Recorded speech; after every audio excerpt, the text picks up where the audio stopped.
Démocratie, c'est des pouvoirs et des contre-pouvoirs, et le moins qu'on puisse dire est que depuis la fin du premier tour, le pluralisme dans les médias n'a pas été particulièrement flagrant. Summum du ridicule, l'Obs a osé écrire un article intitulé, je cite, « Si Marine Le Pen était élue, voici l'arsenal nucléaire qui se trouverait dans ses mains. Dans quelques semaines, l'ancienne présidente du Rassemblement national pourrait devenir la commandante en chef de la force de frappe française, un arsenal équivalent à 48 000 Hiroshima. » Ridicule, car on n'imagine pas, si Marine Le Pen avait été élue, qu'elle aurait tiré une salve de missiles nucléaires comme ça pour fêter son arrivée à l'Élysée. Tous les journaux ont pris parti pour Emmanuel Macron, comme presque toutes les radios et chaînes de télévision. Une seule personnalité a osé soutenir Marine Le Pen, l'ex-Miss France Delphine Vespizer, qui depuis voit tous ses contrats menacés, ce qui prouve que, comme chantait Florent Pagny, la liberté de penser n'est peut-être plus ce qu'on croit en France. D'où notre grand débat, unanimité des médias pour Emmanuel Macron, y a-t-il un problème démocratique? Et c'est encore plus brejnevien que notre premier sondage, puisque vous êtes 97,9% à dire oui. Avec nous, Yvan Rioufol, journaliste et essayiste, auteur de Journal d'un paria, publié chez l'Artilleur, et d'une excellente tribune sur son blog publiée ce matin, Le matraquage médiatique, vainqueur de la présidentielle. Yvan Rioufol, bonsoir. Bonsoir. On ne peut pas dire que le pluralisme médiatique soit une constante en France, que ce soit aux élections présidentielles où on s'en souvient lors du référendum de Maastricht ou sur le traité constitutionnel européen où il y avait une seule consigne, votez oui. Je vous entends plus. Ah, Yvan Rioufol. Oui, vous m'entendez là? Oui, je vous entends, oui. On ne peut pas dire que le pluralisme dans les médias soit particulièrement prégnant en France, pas seulement pour les élections. On se souvient des référendums sur Maastricht ou le traité constitutionnel européen où tous les médias disaient qu'il fallait voter oui. Oui, il faut toujours se méfier de l'unanimisme médiatique. C'est toujours en général un mauvais signe. Et d'ailleurs, c'est le signe en général que les médias se trompent. Vous l'avez rappelé sur le référendum pour Maastricht où tous les médias intimaient de voter oui alors que les Français allaient voter non. Ah non, ça c'était pas Maastricht, c'était le TCE 2005 qu'ils ont voté. De 2005, pardon, de 2005, sur le référendum de la Constitution, pardon.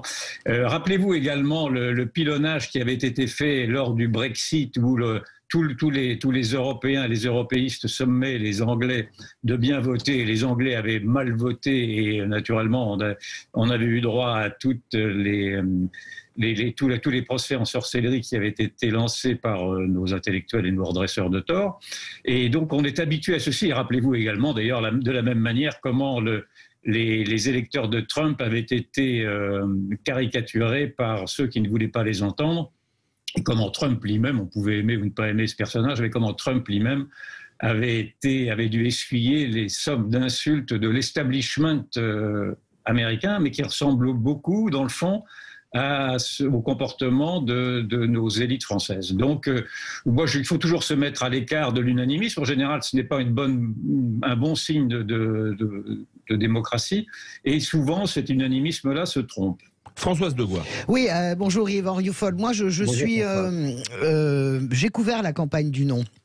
Et c'était, je mettrais peut-être pas un bémol, mais une précision. Vous savez, il y a des rédactions entières qui se sont déchirées sur cette campagne. Il y a des familles qui se sont déchirées, mais il faut voir que les éditorialistes, les dirigeants, les chefs de service étaient pour le oui. Les reporters de base et plus le petit personnel étaient pour le non. C'est-à-dire que vous voyez aussi dans les médias une fracture entre ce qu'on pourrait considérer comme la classe dirigeante et la classe laborieuse, même si j'aime pas. Non, mais même si j'aime pas cette expression. Prolétariat. Voilà. Mais je vous assure que c'était flagrant à France Inter. Vous aviez les reporters, etc., qui étaient vraiment pour le non, et tout ce qui était dirigeant, éditorialiste. Sur la campagne qu'on vient de vivre, moi, j'entends ce que dit Yvan Rioufol, je suis peut-être même plus sévère que lui. Je pense que les médias ont complètement accepté la servitude volontaire. Il y a une volonté politique, et j'aurais été Emmanuel Macron, je pense que j'aurais fait la même chose, d'utiliser et d'escamoter cette campagne et ce premier tour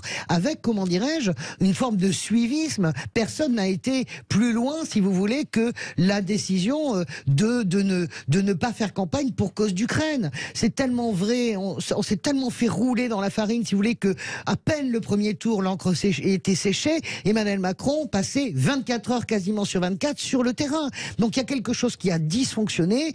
Je pense que ça dysfonctionne également pour le débat. Ça n'existe pas dans une grande démocratie que les deux journalistes, c'est pas la peine de les critiquer, Léa Salamé et Gilles Boulot, ils sont réduits eux-mêmes à un rôle de potiche, eux-mêmes. C'est-à-dire que ce sont les codes et les règles imposées par les candidats qui réduisent les journalistes. Les conférences de presse présidentielles.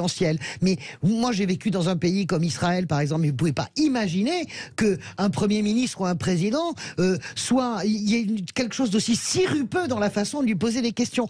C'est un dysfonctionnement général. On n'arrive pas à se défaire de cette monarchie. Et quand on pense que quelqu'un va gagner la présidentielle, eh bien, on est encore plus petit télégraphiste parce que il faut absolument être bien. Donc, moi, je termine en 2012, j'étais dans la campagne de François Hollande. En 3 semaines, j'ai vu les mouches changer d'âne. C'est-à-dire que... C'est une expression de rugby. Mais c'est-à-dire que, à un moment donné, l'ensemble médiatique a compris que Sarkozy ne pourrait plus gagner la présidentielle, et d'un seul coup, c'est devenu tout sur Hollande. Donc, on mise au casino parce que on a besoin d'être avec le chef, et le chef n'a même pas besoin de demander la censure, elle s'auto-censure elle-même. Et une fois que les mouches ont changé d'âne, la cabane est tombée sur le chien. Yvan Rioufol, autre expression de rugby. Non, je suis 1000 fois d'accord avec ce que vient de dire Françoise. Je pense que les médias ne tiennent plus, mais depuis très longtemps, ne tiennent plus leur rôle de contre-pouvoir, et que notre démocratie est une démocratie éreintée.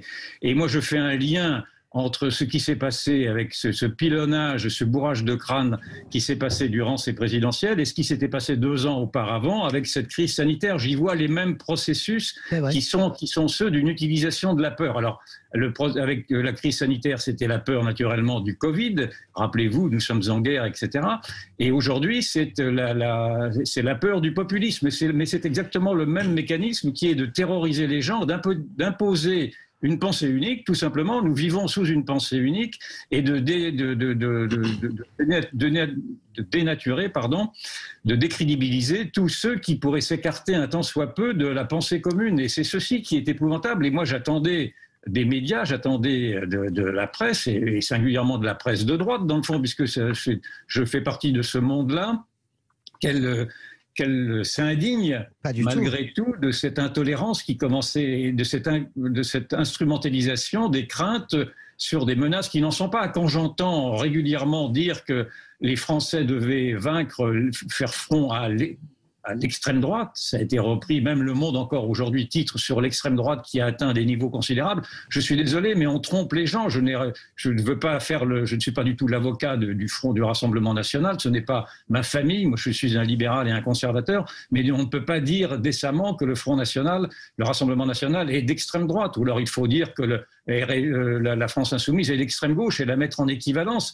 Mais moi je trouve insupportable ces procès staliniens, dans le fond, qui sont faits pour clouer le bec. Jean Dorido. Stalinien, comme vous y allez. Jean Dorido. J'aurais une question pour Yvan Rioufol, ça m'intéresse de connaître finalement votre analyse. Dans le fond, d'après vous, comment en est-on arrivé là? On est quand même dans un pays qui a une tradition d'esprit libre, c'est le pays des Lumières, c'est le pays du débat, c'est le pays des idées. On a connu quand même de tout temps une presse très éclectique. Et d'après vous, comment ça se fait qu'on ait aujourd'hui un discours aussi monocorde dans la presse française? J'ai, pour ma part, le sentiment qu'il y a une espèce de consanguinité sociale avec cette bourgeoisie, justement, qui va soit en politique, soit dans le journalisme. Ce sont les mêmes milieux sociaux ultra favorisés qui fréquentent les mêmes écoles, très souvent l'IEP Paris. On a connu l'époque de Richard Descoings qui formatait les esprits. Oui, le tristement célèbre. Voilà, oui, je me sens pas le cœur, de faire de l'humour sur ce personnage. Je fais pas d'humour, je dis les choses. Et effectivement, mais Françoise a raison de parler de cette omerta en plus au niveau des mœurs, qui pèse encore là-dessus. Et j'aimerais avoir, vous, monsieur Rioufol, votre analyse. Comment en est-on arrivé là? Yvan Rioufol. Je suis un vieux journaliste qui a commencé dans la presse locale à faire de la locale. Et donc déjà, à ce moment-là, je m'étais aperçu ce que les ressentis qui étaient celui des gens qu'on pouvait approcher dans leur cuisine, dans leur salle à manger, ne correspondaient déjà pas à ce qui était reproduit dans les médias, et pourtant c'était dans des médias locaux. Et donc j'ai toujours vu en effet que les médias péchaient par idéologie, tout simplement par idéologie, c'est-à-dire que les médias ne veulent voir que ce qu'ils veulent bien voir, et ils se mettent en général en lien avec les pouvoirs en place. Alors dans la presse locale, c'était en lien évident avec le pouvoir local, et ça se voyait comme le nez au milieu de la figure, et cela m'avait choqué dès le départ. Je parle de ça il y a 40 ans, et j'ai retrouvé exactement ces mêmes sentiments d'affiliation avec la presse parisienne, singulièrement au Figaro également, même si le Figaro était de tous les journaux, je pense, le plus libéral et le plus ouvert. Mais je crois que les médias, enfin, une partie des médias, en tout cas les grands responsables des journaux, se sont perdus en effet à vouloir s'imposer une sorte de mimétisme et de pensée conforme qui correspondrait à un discours commun, en oubliant que la vie des gens n'est pas la vie de ce qui est publié ni dans les journaux ni dans les télévisions. C'est pour ça que je me suis toujours mis, moi, à l'écoute, et que j'ai essayé d'être le porte-parole de ce qu'on appelle maintenant les oubliés, et ce qui m'a amené à suivre de très près et à soutenir notamment ce mouvement des Gilets jaunes, qui me paraissait être un mouvement d'exaspération tout à fait compréhensible d'une partie de la société qui n'arrivait pas à accéder ni même au discours politique et encore moins au discours médiatique. Les vraies voix, 18h48. Il faut vivre, Anne Mazoyer, donc on doit faire une très courte pause. On va vous retrouver tout de suite après pour ce grand débat. Unanimité des médias pour Emmanuel Macron. Y a-t-il un problème démocratique? Et vous êtes toujours 97,8% à dire oui. Les vraies voix Sud Radio, 17h-20h, Philippe David. Retour des vraies voix avec Françoise Degois, Jean Dorido, Anne Mazoyer. Notre grand débat, unanimité des médias pour Emmanuel Macron. Y a-t-il un problème démocratique? Désormais, vous êtes 97,9% à dire oui. Anne Mazoyer, vous avez été sage comme une image en attendant votre tour. Ah, oui. C'est vrai. Et Yvan Rioufol est avec nous. Il vous écoute. Alors, bien dans le micro. Ça ne change pas. Est-ce que tu peux te mettre dans le micro une fois pour toutes, Anne? Non, mais sois sympa parce que. faut que je me pousse. Voilà. Et puis bien. tu sais, tu le touches comme ça. Voilà. On n'y voyait aucun symbole.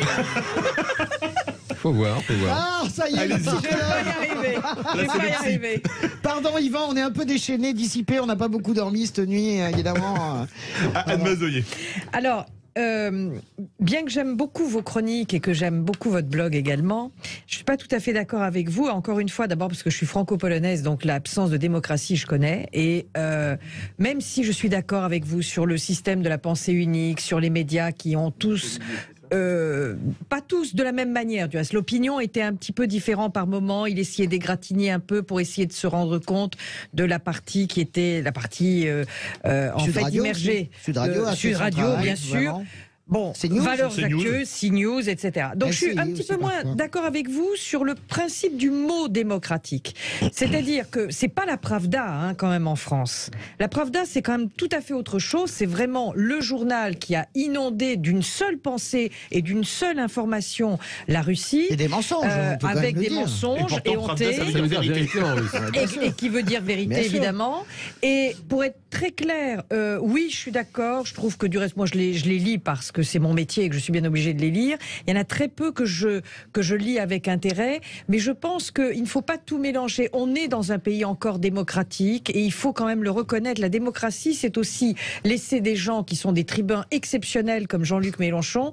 Et je le dis d'autant plus facilement que ce ne sont pas mes convictions, bien que j'ai travaillé avec lui, qu'il ait défendu une motion de censure extraordinaire pour le compte de l'Union nationale des apiculteurs de France que je défendais. Il m'a défendu ça, il a été remarqué, il m'a Les abeilles retourné. sont nos amis. Voilà, exactement. Bah, il a raison, en plus. Il a été fantastique et je pense Il qu'aujourd'hui, en a fait son miel. tout le monde... Oh. J'attendais Ah, que elle tu est le fasses. jolie, elle est Voilà, jolie, elle est voilà, jolie, je vais la formidable. chercher. Alors là, tu Voilà. vas plus vite, ça m'énerve. Oh.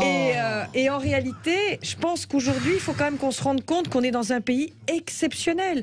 Sylvain Tesson le dit, il le dit souvent. La France est un paradis peuplé par des personnes qui pensent vivre en Exactement. enfer. Est-ce que j'ai le Alors, droit Yvan, très court, parce Yvan qu'on va... Rioufol, Yvan est au 0826 300 Je 300. pense qu'il va être d'accord avec moi, j'espère. Je n'en peux plus de cette phrase de Sylvain Tesson. Voilà l'exemple de la société dans laquelle nous vivons. Sylvain Tesson, érigé en penseur et en philosophe, c'est pas possible. C'est juste parce que c'est une phrase qui est le reflet de la vérité. Attendez, on va faire réagir Yvan Rioufol. C'est débile. Yvan Rioufol. Vous l'avez énervé. Je suis bien d'accord avec cette réflexion qui est de dire que nous ne sommes pas en dictature. Je n'oserais pas cette outrance-là, mais c'est précisément parce que nous sommes en démocratie, prétendument en démocratie, qu'on doit être très exigeant sur ce que doit être cette démocratie-là. Et je trouve que cette démocratie pêche par de nombreuses failles, et en particulier par cette intolérance qu'elle a à ne pas pouvoir accepter aujourd'hui des pensées dissidentes. Des pensées dissidentes aujourd'hui, naturellement, le parallèle avec des pays de l'Est tels qu'ils étaient auparavant va être assez court, mais malgré tout, nous avons maintenant en France des dissidents. Vous avez en France, moi j'ai la chance de pouvoir accéder à peu près à des médias et à me faire inviter sur Sud Radio, mais où pendant très longtemps, je suis resté, je vous l'assure, je suis un vieux journaliste maintenant, mais je suis resté pendant au moins 20 ou 30 ans dans les sous-sols, dans les caves, et on ne m'a sorti à l'air libre il y a assez peu de temps. Non, mais c'est vrai. Mais pour notre plus grand bonheur. Yvan Rioufol. Découvrir qu'en effet, on pouvait accéder à des plateaux de télévision ou à des plateaux de radio, ce qui m'était interdit pendant très longtemps. Et mon sort n'est pas unique. Il y a beaucoup d'autres personnes de mon genre. Et donc, bien sûr, nous ne sommes pas en dictature, bien que j'ai pu parler de dictature sanitaire à un moment donné, mais c'était par une sorte d'outrance polémique que j'assumais parfaitement, bien entendu. Et on ne va pas m'arrêter, il n'y aura pas des flics à m'arrêter en bas de chez moi, ni à vous empoisonner. Nous avons buté. Je trouve que la démocratie prend des très sales coups aujourd'hui dans l'indifférence de ceux qui se disent démocrates. On part au 0826 300 300 direction Lyon. Bonsoir Olivier. Bonsoir Philippe, bonsoir à vos invités. Bonsoir. Alors, qu'est-ce que vous en pensez? Est-ce que pour vous, il y a un problème démocratique avec l'unanimisme médiatique ou le quasi-unanimisme médiatique? Ah ben largement Philippe, parce que Macron a compris ça. Ses amis, ils ont racheté toute la presse d'avant. Il y avait tout le monde est parti. Voilà, il faut voter Macron, il faut voter Macron. C'est une honte, la une de Libération. D'ailleurs, on voyait, il faut arrêter le fascisme avec l'extrême droite, oui. Voilà, l'extrême droite avec un billet de vote, voilà, Macron. Et bon, d'ailleurs, Macron, il l'a compris. Il a mis, bon, c'est les médias qui ne marchent pas. Personne n'achète. Les journaux, personne n'en... Voilà. Mais par contre, c'est l'État qui donne l'argent aux médias, sauf bien sûr d'autres chaînes. Et je veux dire, les médias, il était d'ailleurs fautif avec la manipulation. Au début, avant le premier tour, Marine Le Pen, elle a changé, elle avait un programme qui est cohérent, tous les médias disaient ça, c'est la même chose. Et au deuxième tour, il y a un changement de ton, vraiment mais radical. Et d'ailleurs, bon, regardez, il y a deux radios, il y a la CNews et vous, qui est un petit peu contresens. Et d'ailleurs, Macron, il n'a jamais voulu aller à CNews, il a été dans toutes les chaînes sur CNews. Il n'a jamais été là, il n'a jamais été invité. C'est vrai. Alors oui. Et ça, c'est un manque démocratique. Et en France, c'est vraiment dommage. C'était pas comme ça avant. Mais j'ai l'impression maintenant, pour être candidat, pour gagner les élections, il faut acheter la presse. Alors, restez avec nous, Olivier. On va faire réagir Yvan Rioufol et les vraies voix. Yvan Rioufol, qu'est-ce que vous voulez répondre à Olivier? Vous devez boire du petit lait. Il dit du bien de vous en plus.